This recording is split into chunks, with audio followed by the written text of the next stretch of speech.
in the mountains of northern Tunisia during the winter of 1942.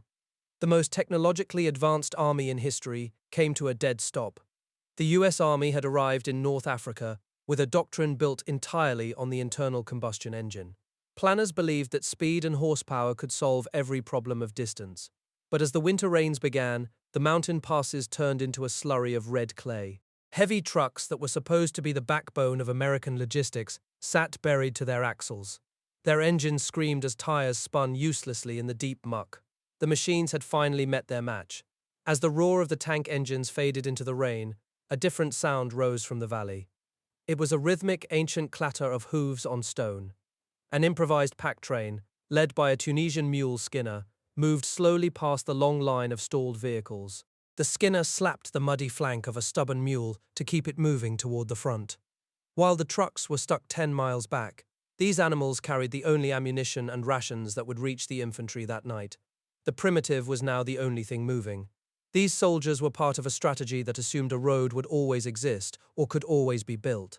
But as the trucks sank into the clay, a question emerged that would haunt the high command for the rest of the war. How did the army survive when its machines could not follow? Planners had ignored the vertical mile, that final, jagged stretch of terrain where a road simply cannot go. The answer lay in the mud. To understand how this happened, we have to look back a decade to the day the horse was fired. The 1930s saw an institutional purge known as the Great Dehorsing. It was a bureaucratic movement driven by the belief that the next war would be won on flat ground at 60 miles per hour. Between 1930 and 1940, the animal population of the army was systematically dismantled to make room for tanks. Bureaucracy had simply outpaced the terrain. The Quartermaster General faced a massive industrial challenge in proving that a motorized army was more efficient. On paper, the logic was sound, because a truck does not need to be fed when it is sitting idle. This efficiency created a profound blind spot in American strategy. Planners assumed that the internal combustion engine had rendered the pack animal obsolete. Logic failed at the mountain's base. In the spring of 1942, shipping space was the most valuable commodity in the world. A single horse took as much room on a transport ship as a jeep, but it required tons of forage that offered no caloric value to the soldier. Consequently, the army stripped its remaining cavalry divisions of their animals just weeks before they deployed overseas. It was a choice made in Washington offices, but for the commander on the ground, it was a disaster waiting to happen. Mathematics had dictated a desperate future. When those units hit the rugged spine of Italy, they discovered what soldiers called the Jeep limit. This was the exact point on a mountain trail where the incline became too steep for a four-wheel drive vehicle. At the Jeep limit, the modern war simply ended. Beyond that point, if you did not have a pack animal, your soldiers carried everything on their own backs. Infantrymen struggled under 80-pound crates of mortar shells and heavy 5-gallon water cans. The modern war ended there. The army became a desperate customer in local markets, eventually procuring 15,000 local mules in Italy alone. This stood in jarring contrast to the specialized remount depots back in the United States. At facilities like Front Royal in Virginia, animals were conditioned and trained for months before they were ever issued to a unit. But in the mountains of Tunisia and Italy, there was no time for the usual regulations. There was no time for rules. Men who had been trained for high-speed mechanized warfare suddenly had to learn the forgotten art of the pack saddle.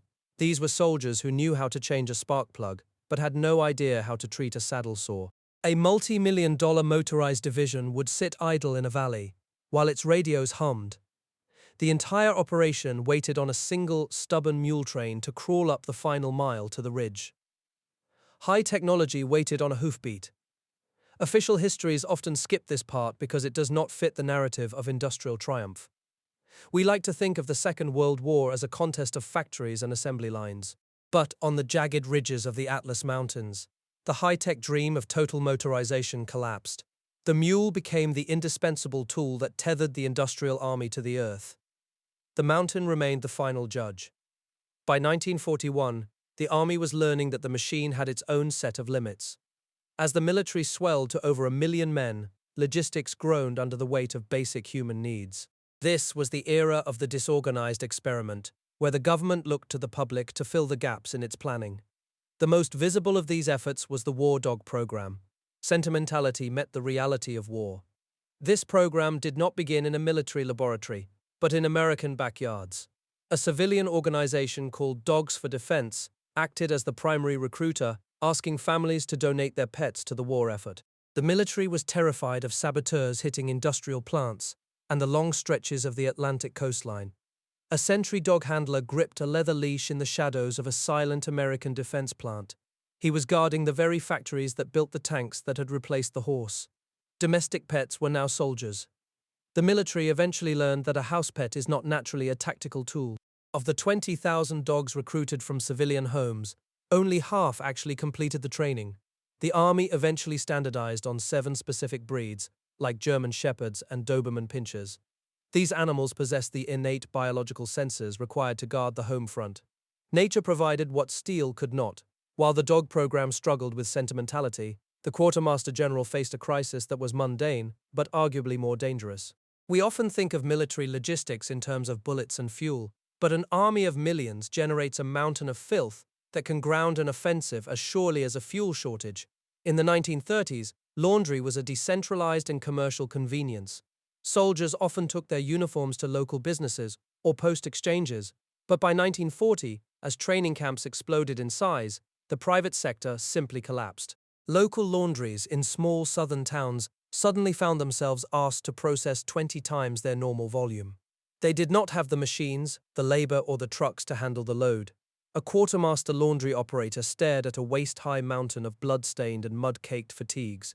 Realizing the civilian contractors had simply walked away, filth was a tactical threat. This left the military in a position where it literally could not wash its own back. The Quartermaster General argued that the army had to become its own industrial laundry operator.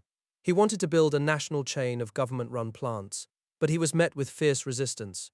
Commercial lobbyists went before Congress, arguing that military self-sufficiency was unfair competition. Even within the service, the Adjutant General's office maintained rigid protocols that stalled the hiring of civilian workers. Efficiency stalled at the office door. This tension came to a head in what became known as the Miami Negotiation.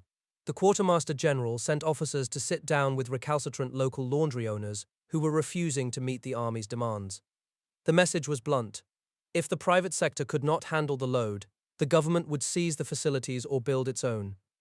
A field hospital matron pointed defiantly at a row of seized washing machines, defending the hygiene of her ward against a colonel's jurisdictional audit. The government seized the machines.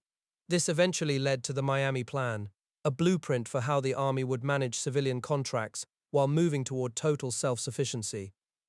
By 1944, the Army had built a laundry industrial complex that was almost unfathomable in its scale.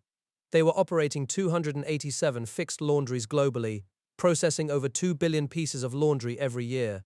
This was not just about cleanliness. It was about the psychological and sanitary requirements of a mass army. A soldier who has not had a clean uniform in a month is a soldier who is more susceptible to disease and more prone to the low-level dread that breaks morale. Hygiene was a pillar of combat. The Quartermaster General eventually won this showdown of authority in 1944, centralizing all laundry oversight and ending the jurisdictional friction with local commanders. He proved that hygiene could not be left to the whims of the private sector. The Army had to own the process, from the soap procurement at a depot in New Jersey to the industrial washing formulas developed in Virginia. The quartermaster owned the soap. This was the hidden engine of the war. While the headlines focused on the roar of the tanks, the survival of the soldier was being secured by the rhythmic, industrial hum of washing machines and the silent alertness of a dog on a leash. The Army was discovering that mechanization did not just mean faster tanks. It meant the institutionalization of every human need. They were building a system that could bridge the gap between a citizen soldier and the brutal conditions of the front. The soldier stayed in the fight.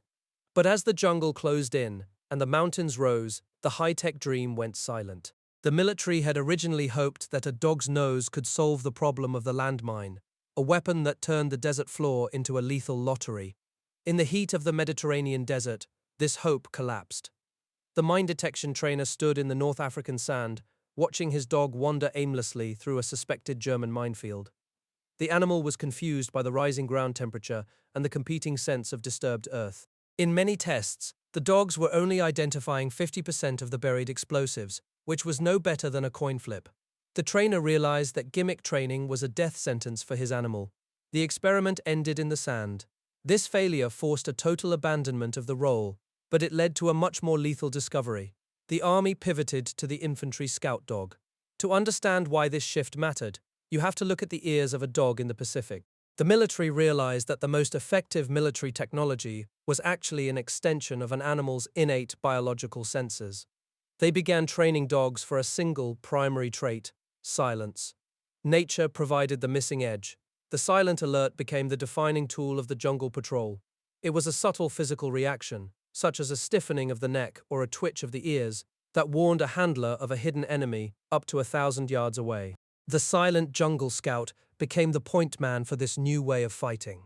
He moved 50 yards in front of his patrol in the dense brush of New Guinea, his hand resting on the leash of a dog that could see through the dark.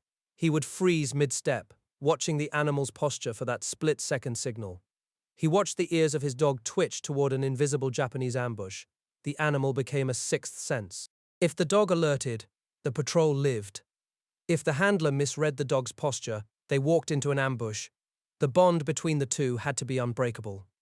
If a handler was reassigned, the efficiency of the animal plummeted, proving that the dog was not a piece of equipment that could be handed off. The animal was a sensory multiplier for the infantryman's own nervous system. While the dogs were providing a new kind of vision in the jungle, the army was facing a different kind of biological crisis in Italy. The total motorization strategy had hit a vertical wall. To understand the scale of this, you have to look at what happened when the roads ended. The jeep limit was the point on a mountain trail, where the incline became too steep, or the path too narrow for a four-wheel drive vehicle. The modern war simply ended, because the army had stripped its units of animals back in the States to save shipping space. The theater commander was forced into a desperate, improvised procurement. He could not wait for ships to bring mules from Nebraska. He authorized the purchase of 15,000 local animals from the very valleys the army was fighting through. This created a logistical gap that was physically jarring. A typical pack unit required 260 mules and 330 personnel just to bridge the final mile between the supply dump and the enemy. The army bought its own transport. Now, think about the frustration of the American soldier in this environment. These were men trained for high-speed, mechanized warfare. They were experts in internal combustion, yet they found themselves hunched over pack saddles, learning how to forage for grain in a scorched valley. A multi-million-dollar motorized division would sit idle in a valley, its tanks fueled and its radios humming, while the entire operation waited on a single stubborn mule train to carry ammunition up the final, vertical mile. High technology waited on a hoofbeat. The psychological toll was just as heavy. Soldiers began to suffer from the mountain stare, a form of exhaustion born from the knowledge that their only connection to the rear was a muddy trail traversed by a mule. In the silence of the high peaks, the roar of the tank engines faded, replaced by the rhythmic, soft clatter of hooves on rock. It was the sound of the final mile. The mountain remained the final judge. The quartermaster general eventually realized that the mule was not a relic of the past, but a vital tool for the present. By 1944, as the War Department debated using horse cavalry in the Pacific, the mule remained the only thing that tethered a modern army to the earth. It was a 2,000-year-old solution to a 20th century problem. When the machines could no longer follow, the soldier survived by embracing the primitive. The high-tech dream had been silenced by the terrain, leaving the men and their animals to finish the war on foot. Nature dictated the terms of the march. By 1944, the logistical architect had come to a cold realization. The army was being eaten from the inside out by filth rather than bullets. To understand the stakes, you have to look at the fabric of a uniform after 30 days in a foxhole. It was no longer just wool, but a stiff shell of grease, sweat, and human waste. This was not a matter of appearance, but a battle against typhus, trench foot, and the erosion of a man's will. Cleanliness was a weapon of war. The military had entered the conflict treating laundry as a commercial convenience that could be handled by local shops. But, as the force grew to 8 million soldiers, the private sector vanished. Small-town businesses were buried under orders they could never fulfill, and civilian contractors began to walk away from the grisly work. The quartermaster laundry operator became the silent witness to this collapse. He stood in a dimly lit warehouse, staring at a waist-high mountain of blood-stained, mud-caked fatigues. He realized the contractors had quit because they could not stomach the physical reality of the front. The army had to wash its own. To fix this, the Quartermaster General had to win a bureaucratic war in Washington. In 1944, he issued a directive that acted as a constitution for cleanliness, finally taking control of every washing machine in the service. This ended years of friction where local commanders treated laundry equipment as their personal property. A laundry plant in a desert or a jungle was now run with the industrial precision of a factory in Detroit. Specialists developed washing formulas that balanced cleaning power against the fragility of the fabric. They even put German prisoners of war to work, though these men operated at only 50% the efficiency of American civilians. The system became a global machine. But the friction did not vanish overnight. The field hospital matron became the front line of this jurisdictional battle. When a colonel arrived to audit her equipment, she pointed defiantly at a row of washing machines she had scavenged to keep her bedding sterile. To her, those machines were as vital as any surgical tool in the ward. She was defending her patients against a bureaucracy that was still arguing over soap and water lines. She fought for the dignity of the wounded. The scale of this invisible war was staggering. By the peak of 1944, the Army was operating 287 fixed laundries around the globe. They were processing over 2 billion pieces of clothing a year, which amounted to nearly 78 million individual bundles. This $24 million annual operation was the hidden engine that kept the infantry functional. We focus on the breakthroughs at the front, but we ignore the psychological reset that happened when a soldier moved to the rear. After weeks of living in his own filth, a man was handed a clean, pressed uniform. The smell of soap and the feel of dry wool provided an immediate sense of security. It reminded him that he was still part of a civilization that valued his life. The uniform restored the man. By 1944, the quartermaster faced his most solemn burden in the geography of the dead. As the front lines surged toward Japan and the German border, they left a trail of temporary cemeteries across thousands of miles of ocean and forest. This created a crisis in the passive areas, which were territories no longer in the fight, but still holding the remains of thousands of Americans. For the men tasked with managing these sites, the war had become a race against the elements. The Samoan base commander stood in his headquarters, tracing a pencil over a map of islands the conflict had bypassed. He realized the jungle was already swallowing the small white crosses of the men who had fallen in 1942. His burial teams were gone, leaving the dead to be reclaimed by the earth. The jungle was a silent thief. The map of the Pacific was a patchwork of isolated outposts where the fallen were becoming invisible. The theater commander was often forced to act as his own grave's registration officer, improvising burials because official units had not arrived. At the height of the push, the military had only one registration man for every 1,200 troops. This failure was compounded by a paper war back in Washington. The logistical architect was locked in a struggle with the adjutant general over the authority to notify the next of kin. While bureaucrats argued over protocol, chaplains and company commanders were writing private letters to grieving mothers. They provided the details and locations that the official telegrams lacked. The truth traveled in private envelopes. In August of 1944, the bureaucratic friction reached a boiling point in a stifling conference room. The State Department negotiator sat across from military leaders, refusing to sign a unified protocol document. He was holding up the entire repatriation system over a technicality regarding the sovereignty of foreign soil.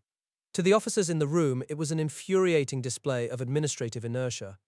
They were attempting to build a global system for recovery, but they were being tripped up by the very government they served. The paperwork was a wall they could not climb. To understand how the Army finally broke through this bottleneck, we must look at a small, cramped office in the overseas section.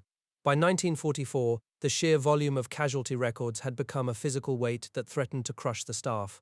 The solution was not more clerks, but a technical pivot. The memorial branch photographer began snapping shutters over individual casualty files, using rolls of film to do the work of 20 missing employees. This shift to photographic record-keeping allowed the staff to process data at a speed that finally matched the scale of the global conflict. These clerks suffered from a specific kind of mental exhaustion, verifying thousands of names to ensure a soldier received the dignity of a national cemetery plot. The camera became the only way to outrun the casualty lists. This is where the logistical story becomes a human one. The logistical architect realized that a mistake in a record was not just a clerical error, it was a broken promise. He insisted that correspondence regarding the dead could never be handled by cold form letters. Every notification required a level of tact and sympathy that the bureaucratic machine was not designed to provide. He fought to ensure that the care of the fallen moved from a tragic battlefield afterthought to a permanent, respected government function. The care of the dead became a sacred duty. But as the war ended, the program faced an unexpected hurdle in the form of a nationwide steel shortage. The civilian demand for automobiles and appliances meant there was not enough metal for caskets. This mundane supply chain issue delayed the return of the fallen for years, leaving families in an agonizing limbo. The institutionalization of the Graves Registration Service ensured that the mission would not be abandoned. They had proven that emotional closure for the home front was tied to the efficiency of the supply chain. The promise of the return was held hostage by the furnace. Now, we return to the winter of 1942, where the red clay of the North African mountains had turned the American dream of total motorization into a graveyard of stalled machinery. To understand the resolution of this crisis, we must look past the bogged-down trucks and the screaming engines to the moment the supply line finally reached the ridge. The theater commander stood in the mud, watching as the improvised mule train crawled past his paralyzed transport columns. When those animals reached the foxholes, the delivery was not made by a high-speed courier. It was handed over box by box from a pack saddle to a shivering infantryman. The primitive had not just supplemented the modern, it had saved it. The final mile was won by the rhythmic ancient endurance of the mule. This brings us to the answer to our central question. How did the army survive when its machines could not follow? The answer is found in the marriage of human decision and animal instinct, a sensory multiplier that technology could not replicate. Think of a scout dog handler moving through a dense thicket in the Pacific. He cannot see the Japanese patrol hidden in the brush 50 yards ahead, and his radio cannot detect them. But he feels a sudden tension in the leather leash. He watches the dog's ears twitch and its neck stiffen in a silent alert. In that moment, the handler raises his hand, and an entire patrol freezes. Because he trusts the biological sensors of the animal, 100 men remain silent and alive. This was the true evolution of the war. The realization that the most effective military technology was not always a new engine, but the ability to extend the human nervous system into the dark. The army survived because it learned to stop trying to replace the soldier with a machine. Instead, it gave him the tools to master an environment that machines could not touch. The dog's ears were the radar of the jungle, but the end of the shooting did not mean the end of the logistics. As the war transitioned into the late 1940s, the Quartermaster General faced one final, massive industrial hurdle: the promise to bring the fallen home. This was a logistical campaign that rivaled the invasion of Europe in its complexity. To understand the weight of this effort, we must look at the American home front in 1946. The 1946 coal miner, walking away from a mine entrance during a national strike, likely was not thinking about the Graves Registration Service, but his decision to strike halted the production of steel across the country. Without coal, the furnaces went cold, and the army could not manufacture the hundreds of thousands of caskets required to repatriate the dead. The strike left the fallen waiting on distant shores. The adjutant general and the quartermaster general remained locked in their final bureaucratic struggle over the polling process. They debated how to contact hundreds of thousands of families to ask if their loved one should remain in an overseas cemetery or come home to a local plot. By 1947, the administrative machinery had finally caught up with the scale of the tragedy. The conflicting directives and the jurisdictional fights were finally silenced by the arrival of the ships. The long silence was finally broken. In October of 1947, the transport ship Honda Knot loomed out of the fog and passed under the Golden Gate Bridge. On the San Francisco pier, the repatriation officer stood waiting. He was not looking at a manifest of equipment or a ledger of supplies. He was looking at the physical cost of the war. As the first flag-draped steel caskets were lowered down the gangplank, he stepped forward and placed his hand briefly on the cold metal of one container. It was a simple, silent gesture that marked the end of a 5-year logistical odyssey. The cargo had finally come home. That casket was then loaded onto a train headed for a small town in the Midwest, just one of over 170,000 that would make the same journey. The army had moved mountains of filth, trained thousands of animals, and built an industrial infrastructure for everything from laundry to memorialization. But in the end, the entire system existed for this one moment: the return of a citizen soldier to his native soil. The roar of the engines had long since faded, and the dogs had been returned to their owners. What remained was the quiet fulfillment of a debt. The promise was kept. If your father or grandfather served in the Quartermaster Corps, or if he was one of the men who relied on a pack mule in Italy or a scout dog in the Pacific, I would be honored to read his story in the comments below. Please share his unit, his role, and the specific memories he carried home with him. These personal details are the actual record of the war, and they deserve to be preserved by the people who remember them. Thank you for joining us for this history, and please subscribe as we continue to tell the stories of the men who kept the army moving.